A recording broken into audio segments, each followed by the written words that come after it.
Hola Toni, què tal? Com estàs? Mira, t'explico un momentet això com va. A veure, obris un document, jo te'ls he compartit, comprova que pugues editar, ¿vale?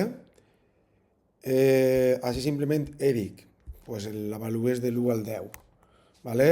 Així tens 1, 2, 3, 4 i 5.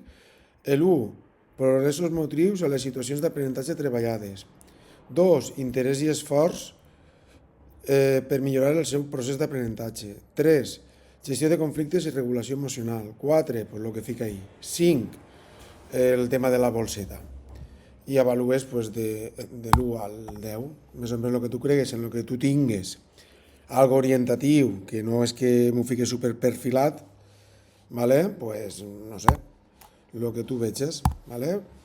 Jo a l'Eri, pues, més o menys, li ficaria això, ¿vale? Més o menys, un 10 o un 9, el que tu veges.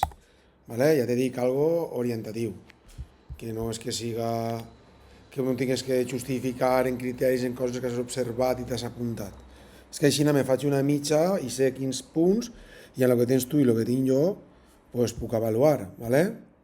Vinga, no te marege més. T'he compartit els documents diverses voltes. És important que vegues que pugues editar, si no m'ho dius. Vinga, Toni, parlem.